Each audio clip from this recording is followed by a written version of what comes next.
guys, as I promised, this morning we're going to talk about the differences between playing pairs, which is what we play at the club mostly, in our games, and in playing teams. Teams are just what it sounds like. It's a team of two pairs. Now, the idea for Swiss teams began back in the 70s. People noticed that if you were not a very good bridge player, you didn't often win points when you were playing against the better bridge players. And this was kind of an unpopular idea, as you can well imagine. And so somebody came up with the idea because they thought this all needs to be changed. So they thought of the idea of Swiss teams. Now, basically, it's just two pairs. It's all it is. And you have one pair that sits at one table that's part of the team that will sit north-south at one table. And then the other half of the team will go to the home table of the other team you're playing, and they will sit east-west.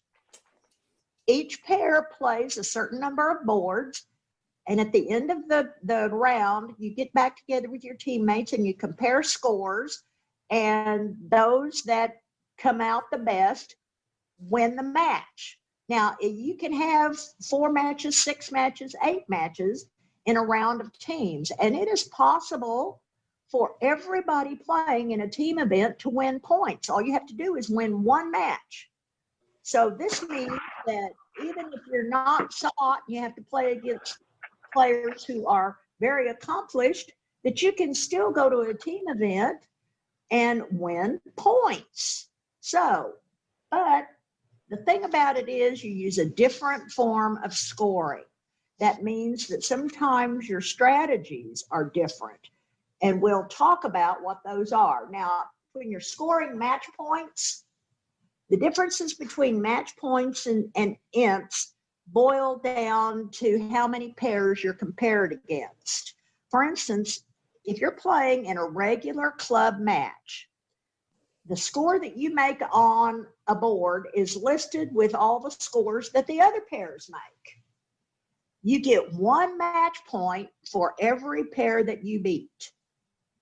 So if there are 13 tables in a game, and you played board 1 and you made the top score on that board, either by taking an over trick or setting the opponent's 1 additional trick, then you would get all 12 match points that are available because you beat 12 pairs. If you beat half the pairs, then you would get the average, or 6 match points.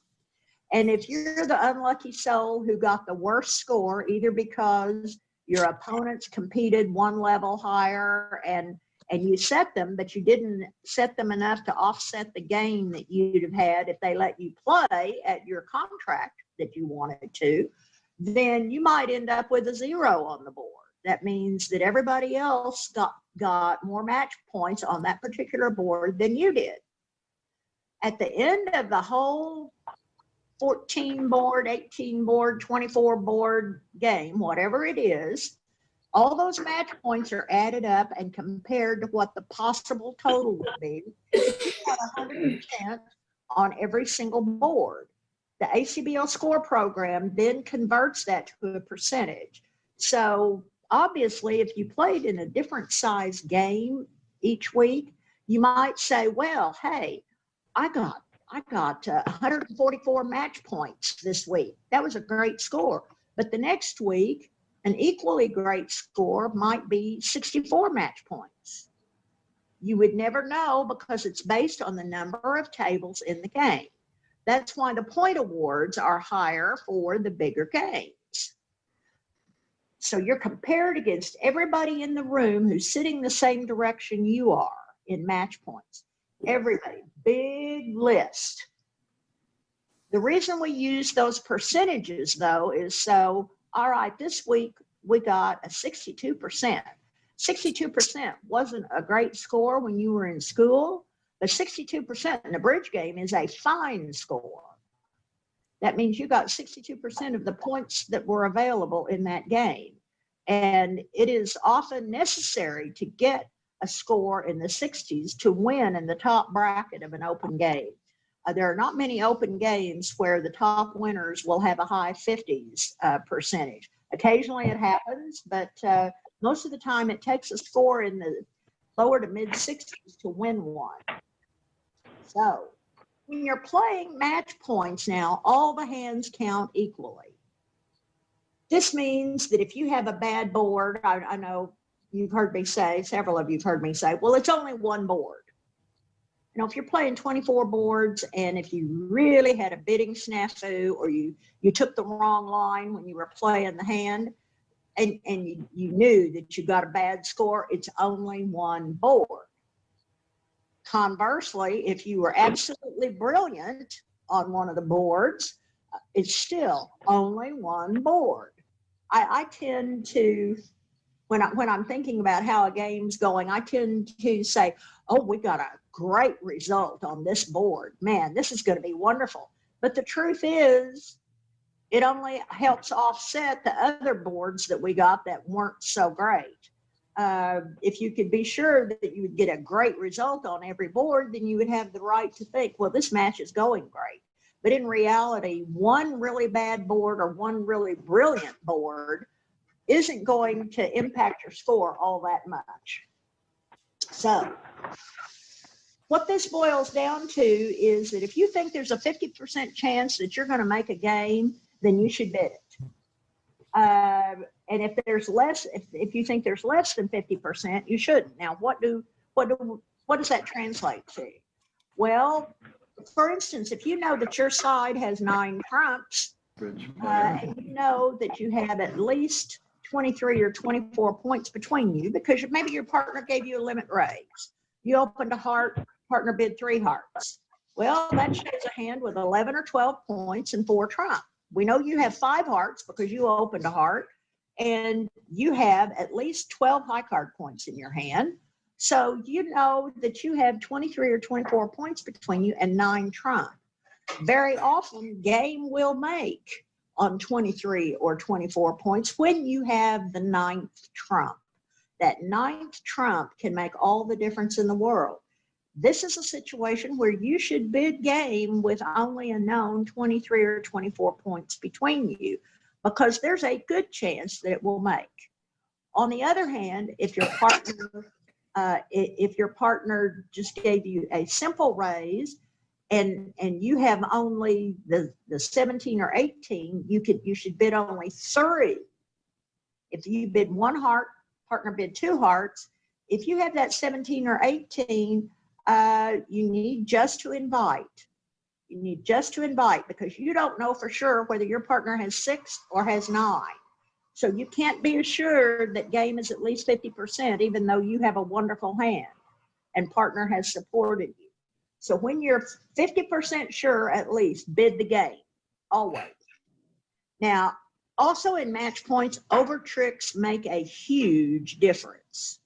Often somebody gets a top on a board. By that, I mean they have beaten everybody or they get 100% of the match points because they beat everybody else in the game because they made 1 extra trick.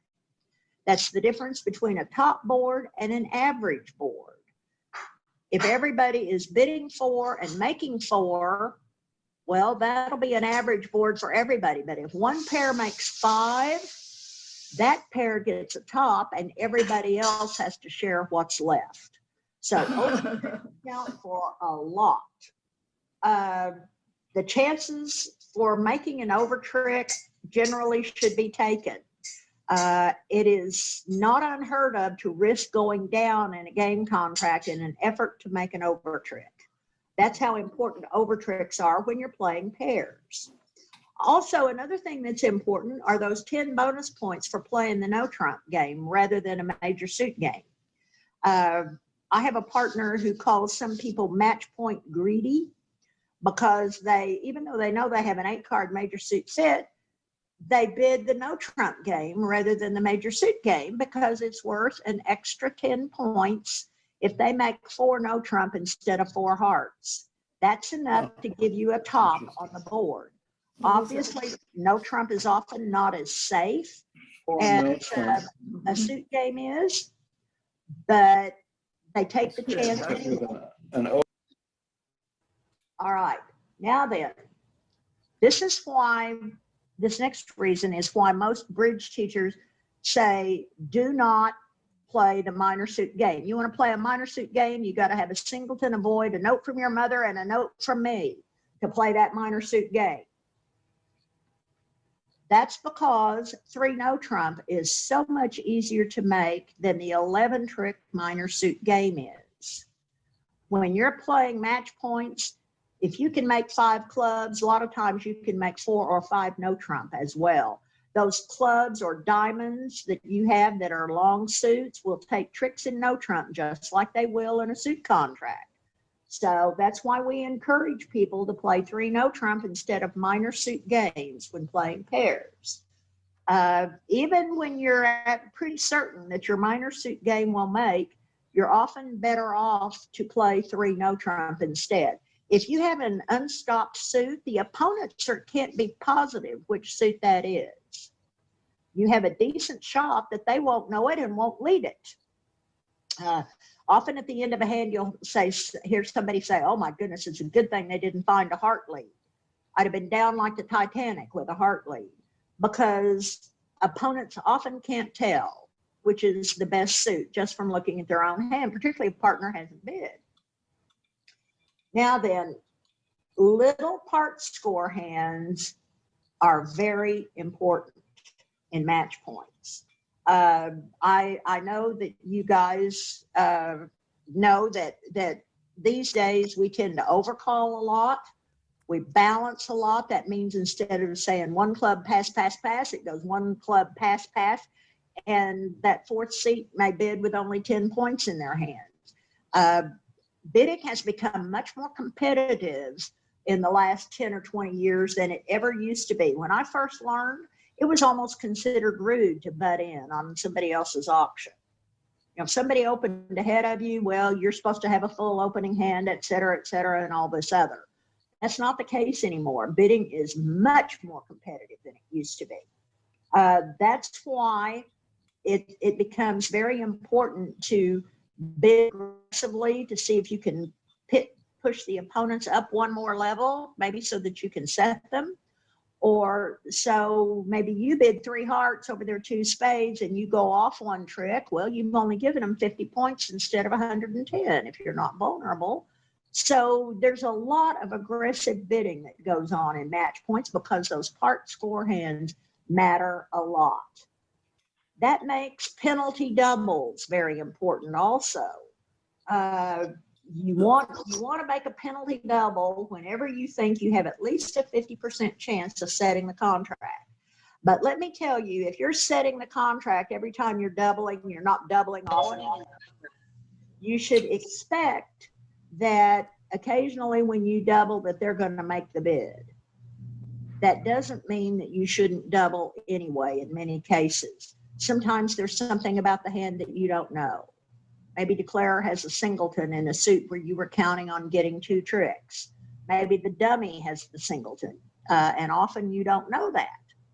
But if you think there's at least a 50% chance that you can set that contract, double it, because if you double a contract that goes down and nobody else in the room does, guess what? You get a top board.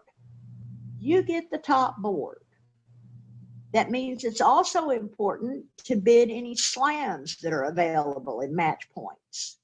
The people who find slams readily, who have good tools for finding those slams, are often ahead of the game.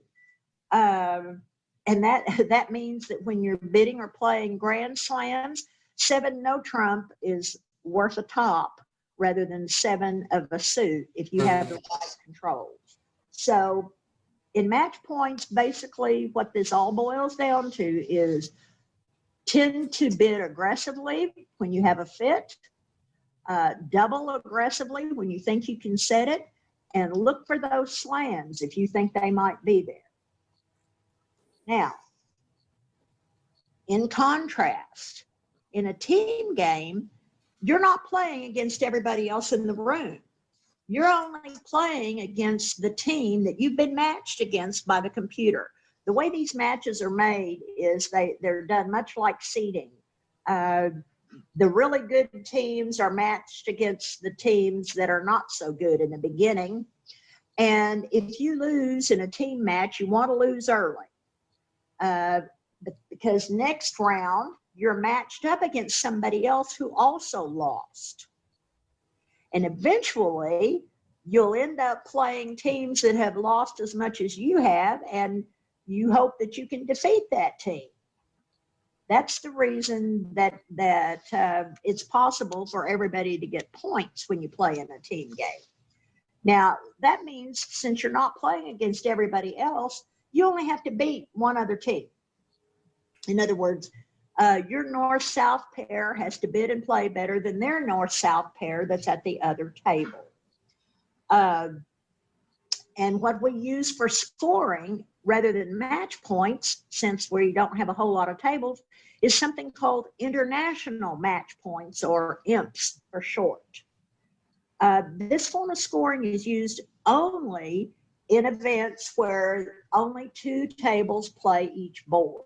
There's no such thing as a pre-dealt hand in a team event. Everybody shuffles the cards in between rounds. They are hand shuffled. So even if you hear people bidding at another table, it doesn't matter because they're not playing the same hand you are. Typically, your team, your north-south pair and the opponent's east-west pair will be at a table in one room or on one side of the room, and the other half of your teams will be down at the other end of the room so that you don't know what's going on. That way, nobody's tempted to listen in or look in, as the case may be. At the end of the number of boards that you've been assigned to play for each round, sometimes that's 4, sometimes it's 6, occasionally it's 8, then you and your teammates meet back at your home table.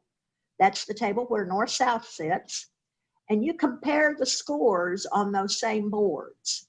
We have people called caddies, and they kind of serve the same function that a golf caddy does, only a caddy in a team game runs boards back and forth between the 2 tables. And they do that. They'll have 1 or 2 caddies, depending on how big the event is, running those boards back and forth. So nobody has to get up and deliver boards and have a look at a hand that they shouldn't see. Typically in a big event, those caddies will run their legs off. But, and a lot of times this is somebody's grandchild or something like that too. It doesn't have to be an adult. So when you are comparing your scores at the end of the round, then your difference in scores is awarded a certain amount of imps based on how big the difference is. In other words, for instance, if at your table, north-south bid and made 2 hearts, well, that's worth 110, isn't it? We're still using our regular old part scoring, game scoring.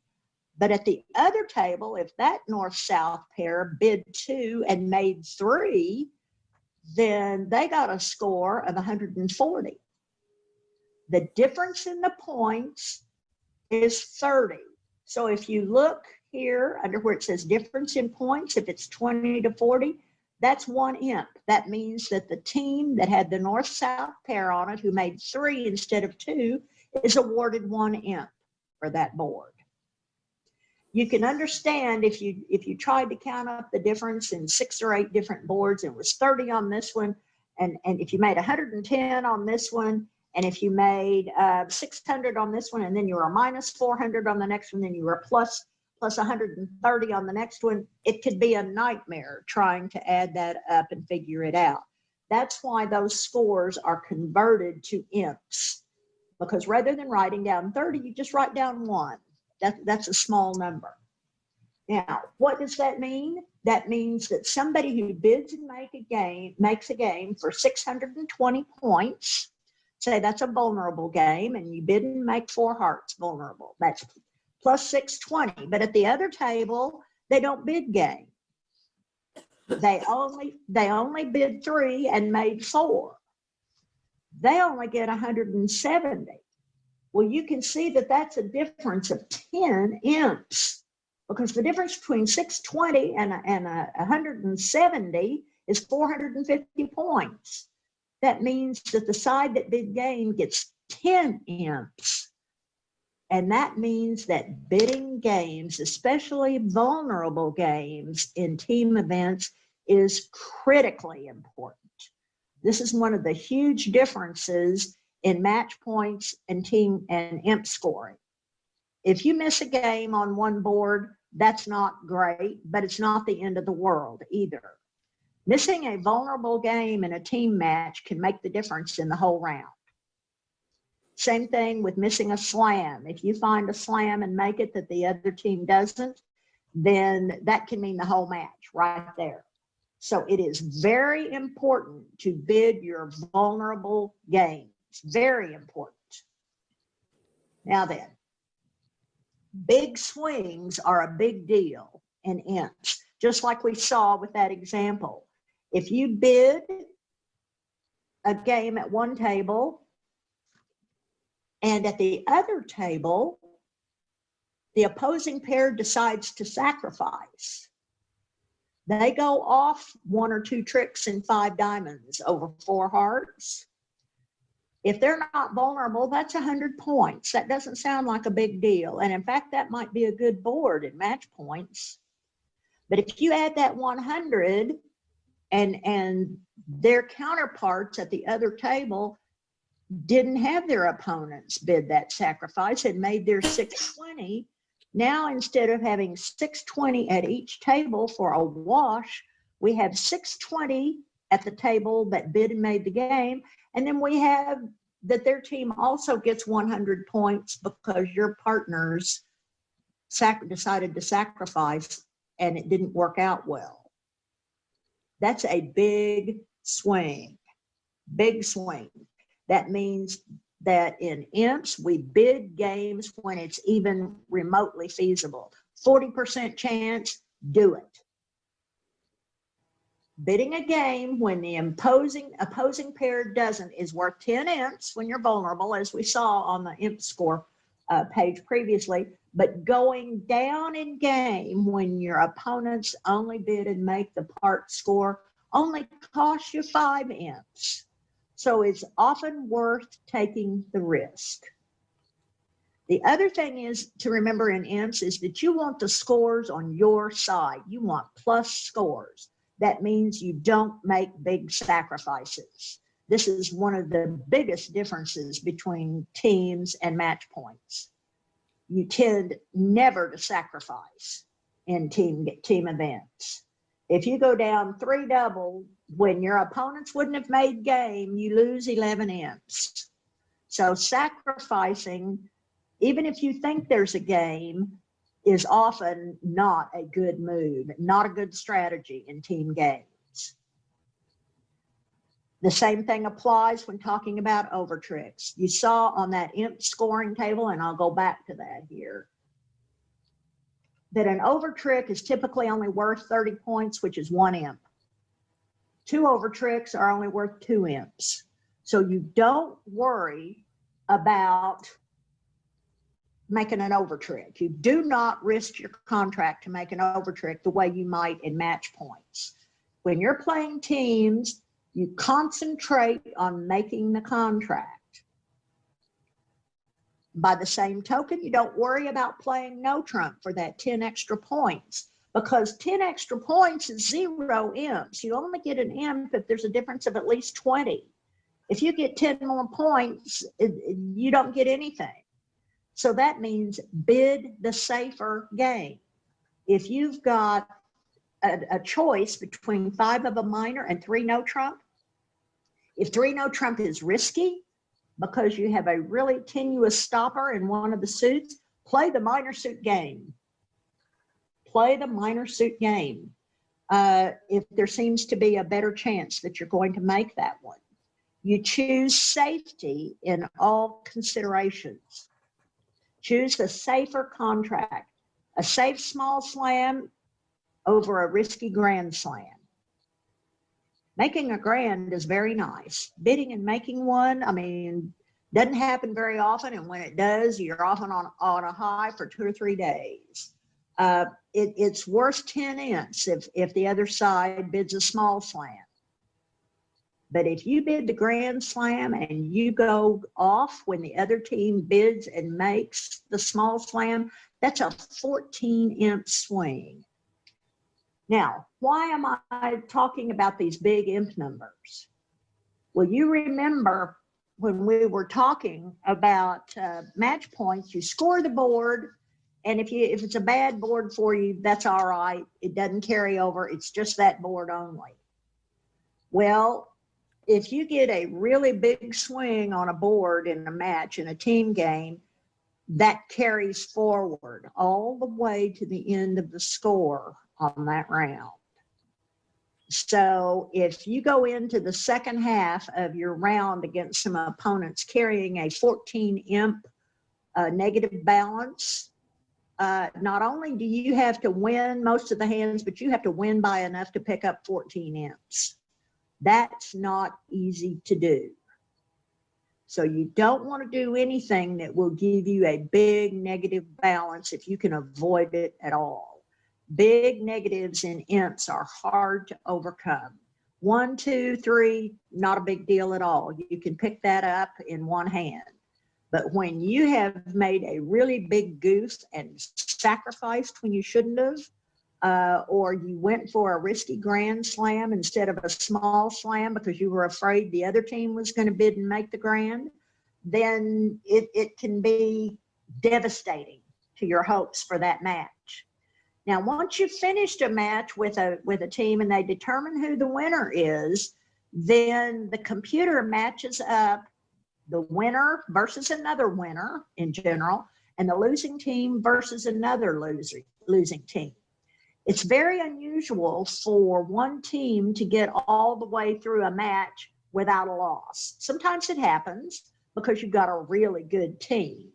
But most of the time, there will be a teams that will have at least one loss. And as I said earlier, if you're going to lose early, because you fall down against another team that has lost, and you have a chance to win against that team because they also lost the first round. That means they were not the stronger team either. And if you win your first 3 and you're in the running to win the whole event, and then you lose the last one, it's really devastating because you don't have a chance to make up that loss because the match is over. So I boiled the differences down here according to how high the contract is and how your strategy differs if you're playing match points or if you're playing teams. In match points, when you're looking at a part score contract, you compete aggressively and you try not to let the opponents play below the 3 level. My partners and I all have an agreement. Nobody plays below 2 spades. If they bid 1 heart, 2 hearts, and then they pass, they found a fit and they stopped at the 2 level. Well, if they have a fit someplace and have about half the points, which is what that indicates, then that makes it a pretty good chance that we have a fit somewhere, and often it will be in the other major. So if that happens at our table, we've agreed that one of us will bid, and it's usually the person in the pass out seat. If you can push them up a level when they're in their nice little comfortable 2 heart contract and they have a good shot at making it, if you can push them through to the 3 level, then you've accomplished what you set out to do, and you should pass. Once you've pushed them to the 3 level, then you bow out and say, okay, now I'm willing to let you play the hand. I'm not going to let you play your nice, comfortable 2 heart contract. I'm going to make you play 3 hearts if you want to play this hand. Now, in imps, conversely, it's okay to compete, but only when it seems safe. Minus 200, minus 300, and minus 500 scores are not ever going to be good in imp scoring. Not ever. That means when you're vulnerable, you be especially cautious on trying to force them to the next level. These minus 200 and 300 and 500, minus 200 is down 2 vulnerable, or it's down 1 doubled and vulnerable. I mean, the opponent's going to know what you're doing, and if they think that you've overstepped your bounds, they're going to double you. And particularly when they're not vulnerable and you are, you have to be very, very careful. Don't fight over the part scores. If they bid and make 2, and you could have bid 3 and gone down 1, don't do it. Let them have their little part score. In imps, you don't want to be giving the opponents points for setting you. You want the scores to be in your plus column and not your minus column. Now, does this mean that you're going to guess right on every single hand? Of course not. Nobody does. I'm going to give you an example here, though. This is a hand where there are several different part scores available. You can see here that North-South can make 2 hearts. East-West can make 3 diamonds or 2 clubs or 1 spade. That means that at match points, you've got to be competing. If you let North-South play their nice, comfortable little 2-heart contract when you can make 3 diamonds, and it's hard to see that because that's a 7-card fit. This is an interesting hand. The 7-card fit makes 3, but the 8-card fit makes only 2. That's weird. Sometimes that happens. It's not often the case, but sometimes it does. But if you let North-South play a nice, comfortable little 2-heart contract when you can make 3, then when you're playing match points, you're going to regret it. But bidding 3 diamonds with only a 7-card fit here at imps is very, very risky. So you might want to think twice before you compete over 2 hearts here. Give them their 110. This doesn't look terribly promising. And as you see, if you try to play in your 8-card fit at 3 clubs, you're not going to make it. So at imps, you want to be very, very careful about competing over part scores. But at match points, you play very aggressively when you're competing for part scores. That's one of the big differences. Susan? Yes. I think I'm kind of dense here, but when you play, are we playing match points or that imps? How do you know which one you're doing? Well, when you're playing a pairs game, like what we play at the club, most 99% of the time, that's match points. Oh, okay. When you're playing a team game, you're using imp scoring.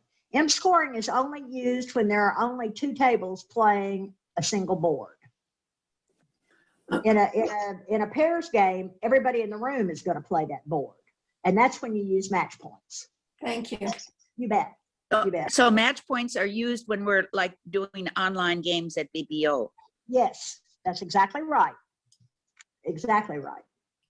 Now then, when you're bidding games, anytime you're playing match points, you want to bid a game that has a 60% chance. Some people say 50%. Depends on how risk averse you are.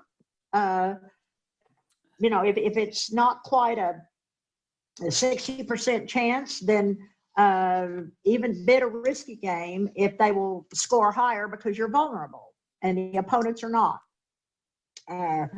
Many times when 4 hearts makes, you can make 4 no trump. So at match points, you might take the risk and play 3 no trump rather than 4 of a suit in the hope that you can make 4 no trump. That's a 10-point advantage, and that can give you a top on a board. Now then, the trick with all of this is that you have to be pretty solid in your bidding to know when to push for borderline hands. The only way to get to be solid in your bidding is to make mistakes. That's the way you gain experience. And this is not something that somebody can teach you. This is something that you have to learn at the table. And sometimes you have to make that mistake a bunch of different times too. I know with me, sometimes I have to make the mistake about 10 times before I finally learn, hey, don't play it that way. That's the wrong way to play that card combination. That never works. If you have a highly distributional hand, you should feel a little freer in taking risks, because distributional hand, I mean, I've seen distributional hands make game on 17 high card points. It is just unbelievable what you can make when the hands are really, really wild that way. Now at imps, you bid aggressively and you bid your close games always, even at 40% likelihood. You bid those games, especially when you're vulnerable, because giving up a vulnerable game bonus at imps can, when you didn't bid it and your opponents did, can result in a big swing. And as I talked about earlier, big swings are hard to overcome. But when you do, you use the rule of playing the safer contract and not the one that gets you the biggest score, because the difference in imps between a suit contract at game and no trump is 0. 10 doesn't get you anything in imp scoring. So you play the safer contract. That means you bid 4 hearts instead of 4 no trump when you're playing a team game, because it's safer. It's always safer to be in a trump contract than it is no trump. You absolutely cannot afford to miss a makeable game. So here's an example. East-West has examples. Here, East-West has this hand. The riskier contracts here would be the 6 club contract. That's very risky. Might be worth it in match points, never worth it in teams. Not biddable, really. It's a 5-2 set, and you can't imagine that they would ever find it. 5 no trump makes, you can't make more than 5 because you're missing the top 2 diamond honors. But 5 no trump is definitely safer in this case, or 5 spades is safer because you have the advantage of a suit. That 6 club contract is extremely risky. And at match points, skilled bidders might find it, but not very many people will. At imps, you wouldn't even think about it. Don't even think about it. Now, slams are another thing. At match points, you hate to give up a game bonus, especially a vulnerable game bonus on an iffy slam, but if it's 50%, you should probably go for it. One thing about it in slam bidding, if you don't bid them, you never make them. I mean, you might make them, but they don't count unless you bid it. Let's put it that way. You have to be willing to bid no trump slams rather than suit slams sometimes, because you're at match points, and that additional 10 points can make the difference. You use your systems to find slams and try to avoid just jumping there. Sometimes you just bid what you think you can make because there's no scientific way to find out. But most of the time there are ways to explore for slam. And as we get further into bidding and stuff in the next, I'm talking in the next 6 months to a year, if we're still doing this, then we'll be talking about what systems you can use to help you find slams and what kind of conventions you can use. That will help you get there. But lots of times slams that are just jumped into go off because you're missing a couple of key cards. Sometimes at match points especially, you can smell a slam. Yesterday when I was playing, my partner opened and I was holding 17 high card points and had a little distribution, and we had a fit. So I slowed the bidding down quite a lot, and we explored, and we found the slam. There were 4 slams available yesterday in the direction that we were sitting. It was amazing. I've never seen that many slams in a 28 board session. But this particular, we found 3 of them, which it's not too bad. I mean, we missed one, we got to 5 and didn't quite take the plunge. But when you're looking for a slam, it's important to remember that when you have a lot of points in your hand, you go slowly, because that's the way you can show key cards. You don't just jump. When you jump, you're doing so because you have few points and a lot of cards in your suit. That's the definition of preemptive bidding. When you have a lot of points in your hand, if you jump, you often give up the room you need to explore for slams. So when you're playing match points and you have a lot of points, you bid slowly, use your tools, bid those slams. If you think there's even a 50% shot at it. Conversely, when you're playing teams, if you think there's a slam, you bid the safer slam. Sometimes you have a choice. Do we play the suit or do we play no trump? Sometimes you have a choice of two suits because you have a double fit. Earning 10 extra points, once again, for playing a no trump slam instead of a safer suit slam is not worth it. Don't do it. But if the other pair at the other table in your match bids the slam and you don't, that can cost you the whole thing. So you have to be kind of careful when you go beyond the game level at imps, but it's often safer to bid a slam that you think that your opponents have bid and risk going down 2 tricks than it is to just bid game and then let them have the slam, because there's a huge difference. Remember, there's a 500-point bonus for bidding a small slam. That's a lot of imps, folks. That's a lot. So here's an example of a very distributional hand, very distributional. Now, north is the dealer and we'll pass here. A lot of you might look at this hand and say, oh, for heaven's sakes, there are only 11 points in this thing, but I think I need to open. I mean, this to me looks like an 11-point hand that I would open every day, and that's because it's 6-5. 6-5 is unusual, and it really gives you a good chance to find a game that you might otherwise miss if you don't open it.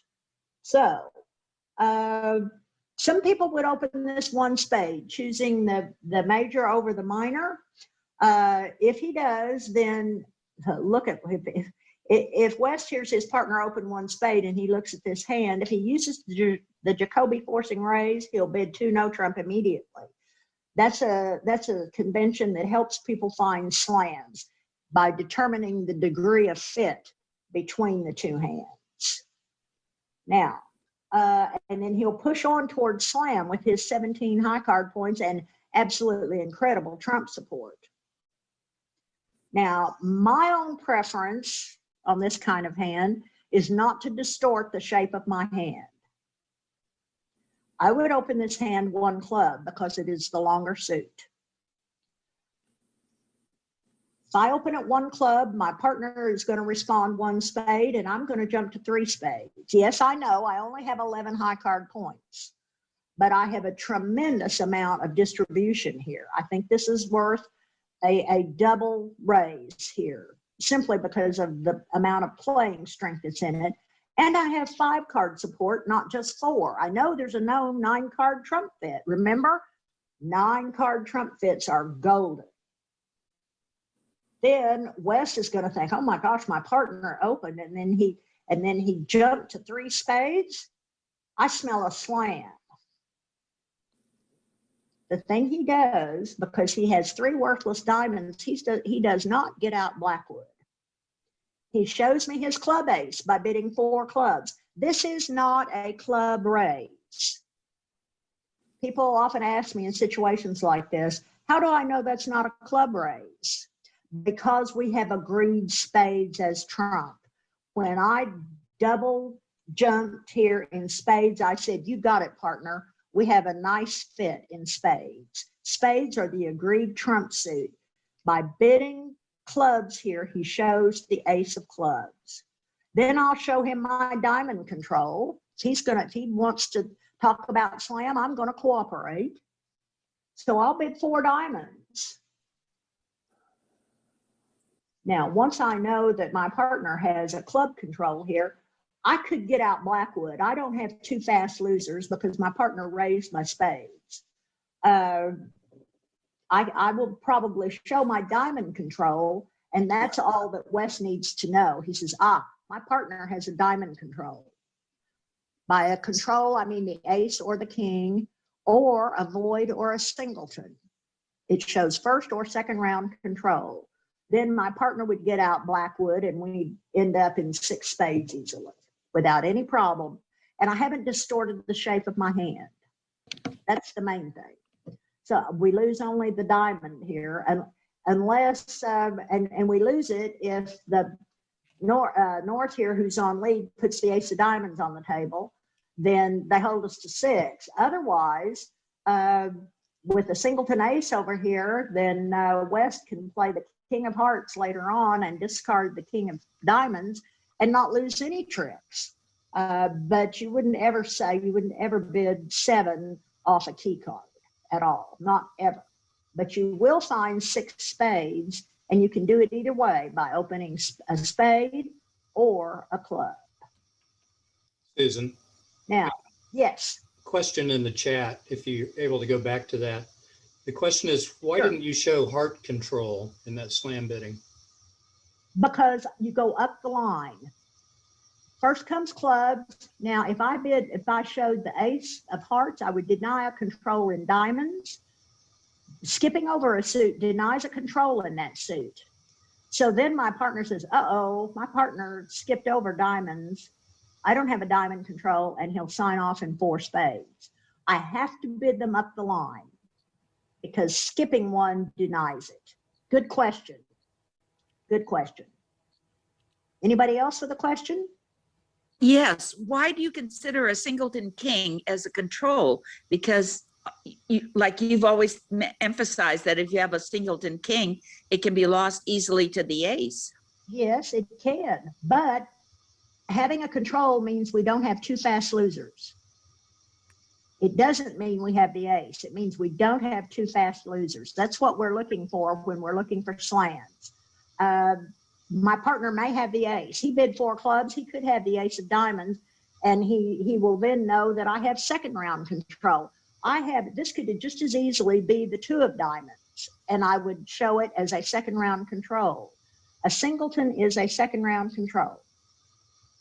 And note, if I don't show, and I should have made that something other than the king, I guess, but the thing is, you need the points to consider opening this hand.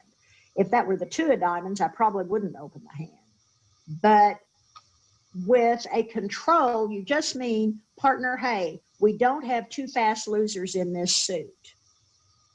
Then when you get to the point where your controls have been shown, if you want to double check that those controls are aces, then you get out Blackwood. You can get out Blackwood then because you know you don't have 2 fast losers anywhere. Before West started cue bidding, he didn't know that he didn't have 3 fast losers in diamonds.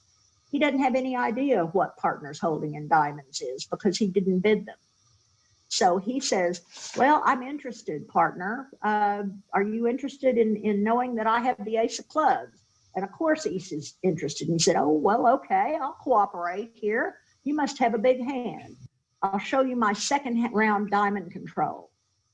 And as I said, that could be the singleton too. But as a singleton, it represents a second round control. No 2 fast losers. At this point, Wes now can show his heart control, but he knows there aren't 2 fast losers there.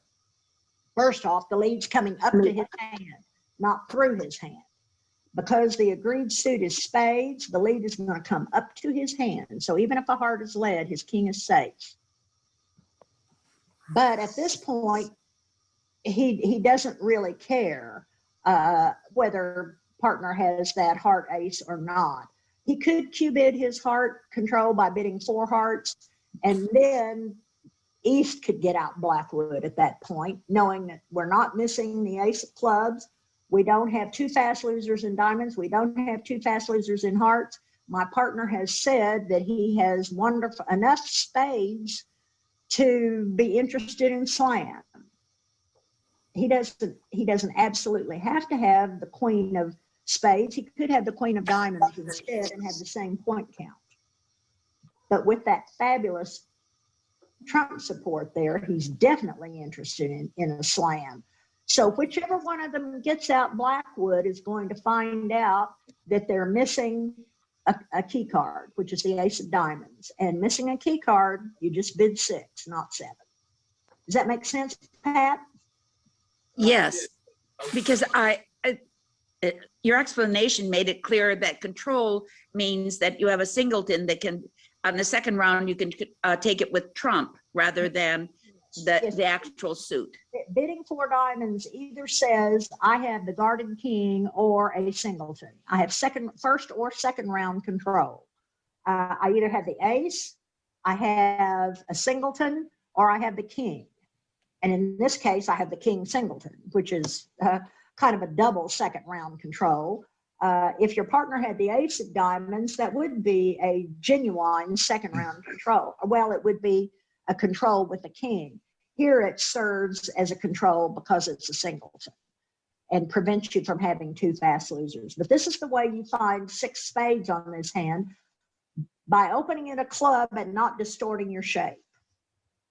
Susan, say a little bit more about that, opening the clubs rather than spades. Spades, well, for one thing, when you have the 2 black suits, if you open a spade, notice this hand is too good for any number of spades here.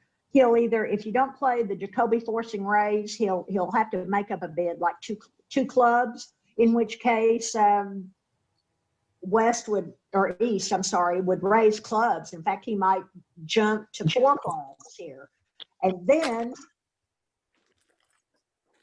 Mr. West here would bid 4 spades. It's hard, he would be implying that he has only 3 or that he has only 2 at that point.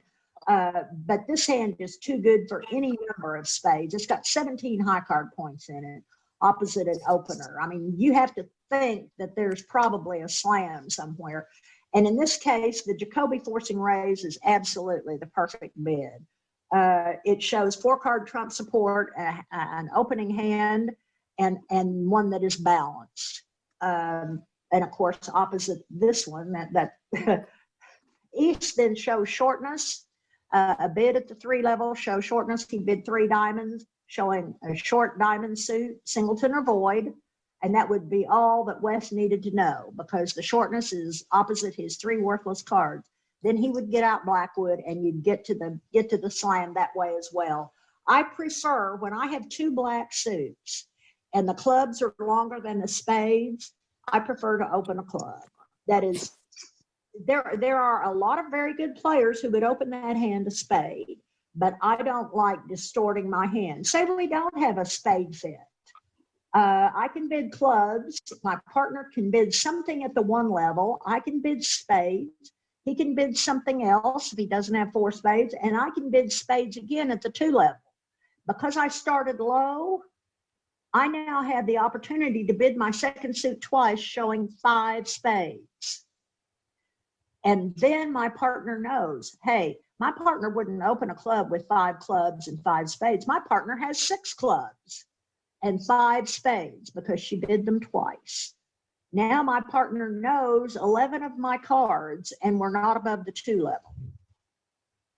That's the reason I open a club with a hand like this. Thank you. That's just my preference. It's not horrible to open at 1 spade, but you will never convince your partner that you have longer clubs than spades if you do. Maybe that doesn't matter because you've opened the major suit. I mean, after all, it's God's suit, as we say, so it's important. But that's just my own personal preference. And fortunately, my partners are in agreement on that. If we weren't, we'd be having some discussions, believe me. But my partners and I, yes, ma'am, Miss L, I see your hand. You're muted. Okay. It went out the window. I guess my question, forget it. I can't remember. Okay, that's all right. I understand. That happens to me all the time. If you think of it later, let me know, okay? All right, let's go on to the next one here. All right, now bidding a grand slam, obviously you're never gonna do this at imps if it's risky at all. And as I say here, bidding a grand is not for sissies. You've got to be pretty sure you can count 13 tricks. Remember, bidding a grand is not about points. It's about counting tricks. When you can count 13 tricks, bid the grand slam, particularly 7 no trump. That's all about just being able to count 13 tricks. Sometimes you can count more than that if you and your partner both have a long suit. Bidding a grand in an imp game can bring you a whole bunch of imps, but you would never, ever, ever bid a risky grand slam when you have a certain small slam. You just don't do it. As I said, it's only 10 imps, and if it's risky, it's not worth those 10 imps. Now at match points, on the other hand, as we saw on that last hand, Q bidding works up to a point. If you use Roman key card 1430 for asking for controls, you can find out about not only the trump king, but the trump queen, if you use all the tools that are available in that convention. If you have the chance, a grand will often get you a top board or maybe even a shared top. Sometimes somebody else is equally skilled at bidding and will get to the grand as well. Some people will not ever risk a grand slam, but you shouldn't be one of those people. If you can count 13 tricks, just take a deep breath and bid it. First couple of times I did, my hands shook like so hard I could hardly pick the cards up out of the box, because I thought, oh my gosh, if we don't make this, my partner's going to kill me because I bid the grand instead of, I know we have the small slam, but I think we have the grand too. And it scared me to death the first 2 or 3 times I did it, but I got over it. A couple of times I have not done it and been disappointed because I stopped in a small slam when I suspected that the grand was there. But bidding a grand in match points is something that you should undertake more freely than you ever do in imps. In imps, you've got to be rock solid sure that you can count 13 points no matter what, or 13 tricks, no matter what the lead is, if you're going to do it. If you get the idea that you need to be much more conservative in your bidding in team games, then I've made my point here. You want to be aggressive when you're playing match points because you're compared against everybody else. But you want to be aggressive in bidding your vulnerable games at imps, but otherwise you tend not to take risks when you're playing teams. It's a strategy that just very seldom pays off. Yes, Ella. I did have a question on that slide where you bid the slam. Does it, and you open with the club, would it make a difference whether East or West played the slam? Because when you open a club and you decide on spades, then you're not playing it. If you open with spades, you're the one playing it. So, and the really strong hand is on the table. In this case, the thing that would make a difference is if the team didn't have the ace of hearts. This is a hanging king right here. When you have hanging kings in your hand, you want the lead coming up to your hand, not going through it. Because somebody could put the queen of hearts on the table and trap that king, and there you are. There you are. So when you have a king like this, it is advantageous for the lead to come up to this hand. This is the whole idea behind Jacoby transfers and Stayman. So that the hand that's most likely to have hanging kings is the hand that plays and the lead comes up to it. That is the strong one, no trump opener.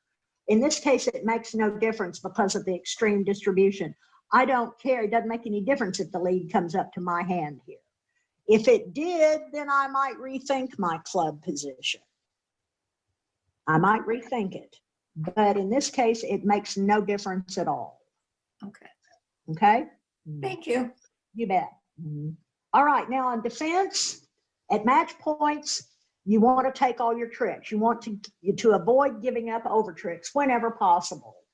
Sometimes it's possible for you to get a top as the east-west pair if north-south are playing in a contract and you hold your north-south opponents to the fewest tricks. Then you can get tops for defense as well as offense. You can do it by helping your partner by overcalling if you have a suit that is worthy of overcalling.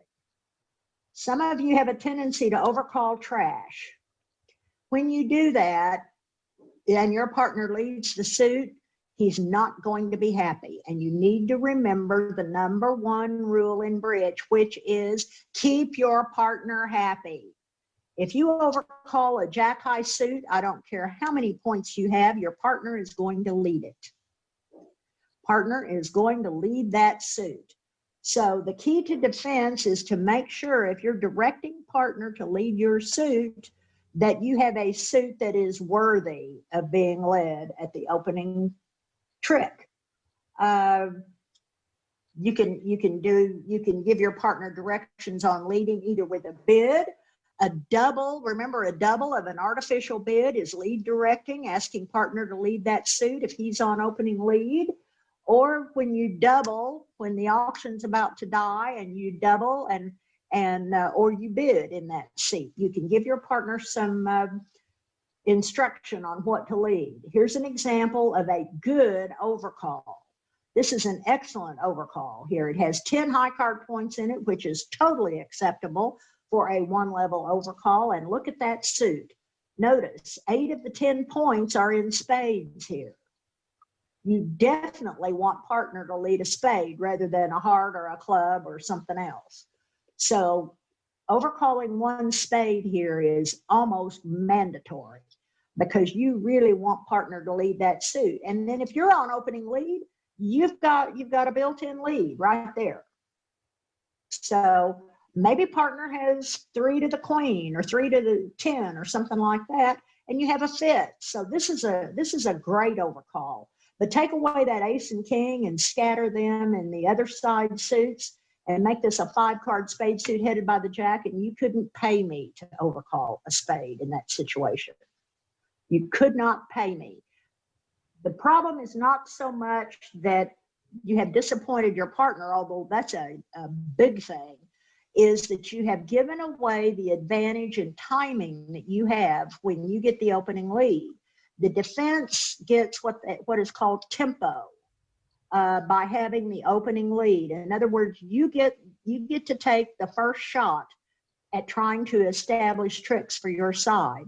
And when you give up that tempo by leading a suit that you think partner has but doesn't, then you have given up a chance that you might have had to develop tricks in a side suit.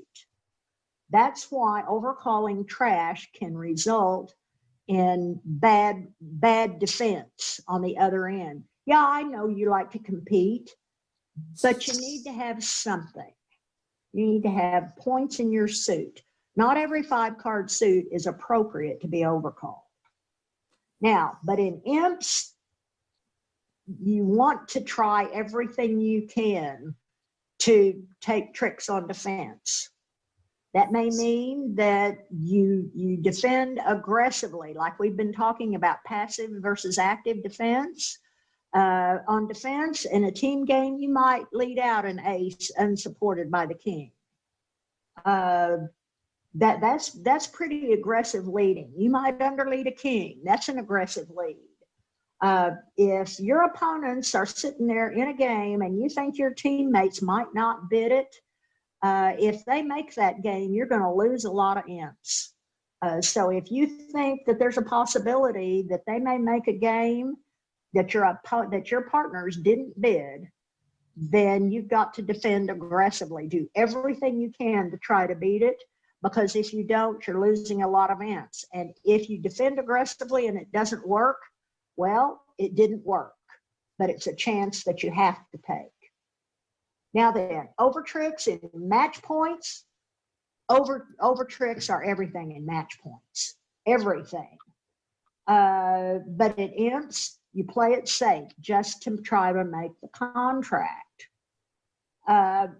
In this example hand here, you got the lead of the 2 of spades and you have 9 tricks available to you after you drive out the ace of diamonds. Now, with the lead of the 2 of spades, it looks like that the 8 spades that are out against you are divided 4-4, right? Because 4th from length would be 4 cards in that hand that led the 2. So it looks like they're divided 4-4. So you're not too worried that they're going to run off 3 or 4 spade tricks against you.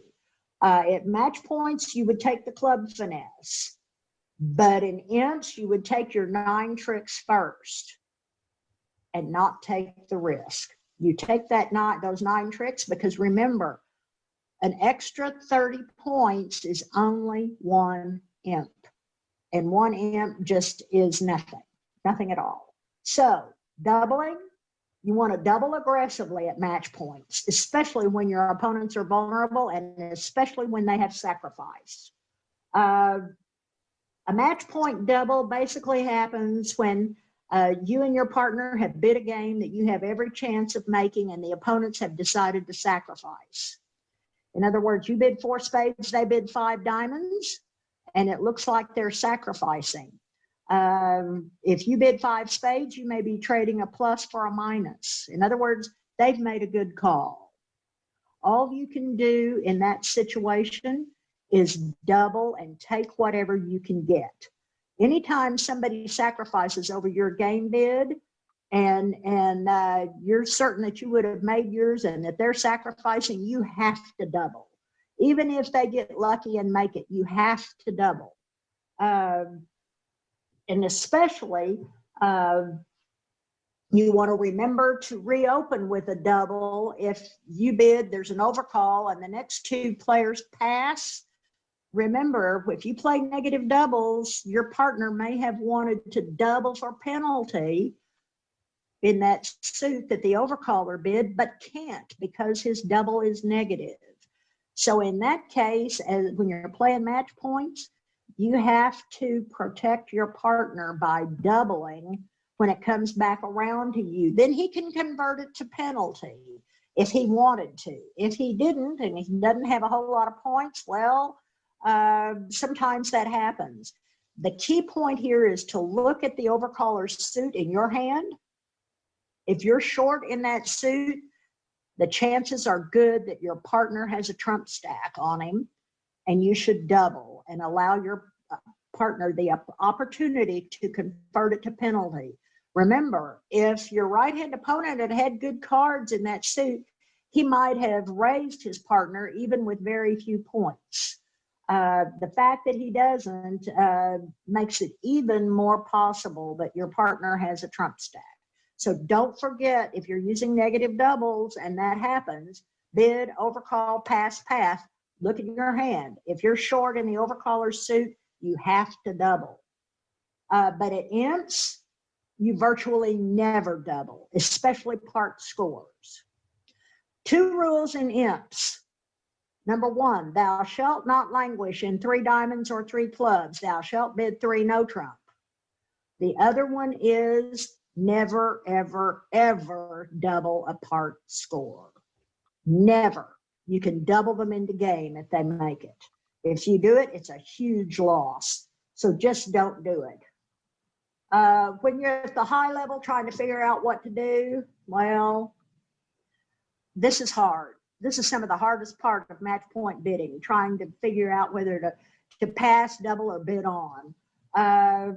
You just have to consider each situation separately and make the best choice you can. At imps, sometimes both sides can make a game, and if you let your opponents play in the game and they make it, and so do your partners at the other table, then you have lost a huge swing here. Make sure you're bidding your games. Make sure you're bidding your games in the high-level competition. Now, here is a basic summary of the differences between team strategy and match point strategy. I think you guys can read that. I've run over here. I'm sorry, and I want to get through it right in a hurry. The last slide is just a little bit of bridge philosophy. Just remember, no matter which form of bridge that you're bidding and playing, to have a good time. It's the best game there is. And I hope you guys really, really will give teams a try. People who love teams really love them. Some of the rest of us can play teams or not. I'm one of those. I always feel like might be the reason that my team doesn't do well and have a guilt complex, but try not to feel that way. A team game is a team game, just like match points is a partnership. When you do well together, and when you do poorly together. It's all a group effort. Thanks, guys. See you next week. Thank you, Susan. Thank you, Susan. You're very welcome. You're very Thanks, welcome. Susan. That was a great lesson. Hope that makes teams a little clearer for you. Oh, it does. Thank you. Thank you, Susan. You bet. Thank you, Susan. You're welcome. I have a quick question. Sure. This is Penny. So tomorrow in the teams, are those broken down in point sections? Well, I'll tell you what, if there are 3 teams in the 0 to 300 level, then there will be a separate section for them, and there often are, but we never know until people arrive. We will have the separate section, but we just have to have at least 3 teams to hold the session, a separate session of teams for them. But as I said, even if there are only 2, you still have a reasonable shot at winning a match, and you don't have to win. You don't have to win 50% or anything like that. Just one match is all you have to win to get points. So what will most of those players, how many points will most of those players have? Is it 0 to 500? It's 0 to 300 is what Oh, the 300. session is on Sunday. Okay, that's not quite so scary. Yeah. You should not be scared of 0 to 500 players. They pull their pants on one leg at a time, just like you do. Okay, thank you. You bet. Anybody else have a question? Yeah, quick question. How do imps transfer to match points? They don't. So they don't, No, so they they are increase not your ever point. converted to match points. Match point scoring is used only in pairs games. And that same score that you get on a board is translated to match points in a pairs game, but into international match points or imps in a team game. So imps are never translated to match points. So one way or the other, it doesn't increase our point count. Well, no, if you win a match, then you get points. For instance, in a small game, winning a match might only get you 0.14. But if you won 3 of the 4 matches, you'd end up with 0.42. And if you did well enough to come in as one of the higher ones in your stratum, then you would get points for finishing in the top level of that. So the amount of points that you have, the imps, everybody is all listed in order then, and then match points, I see what you mean. Match points then are awarded to players at the end of the team game. So yes, you do get points. When you win at least one match, you get points. Okay. Master points. Yes, you get master points, not match points. Yes, thank you.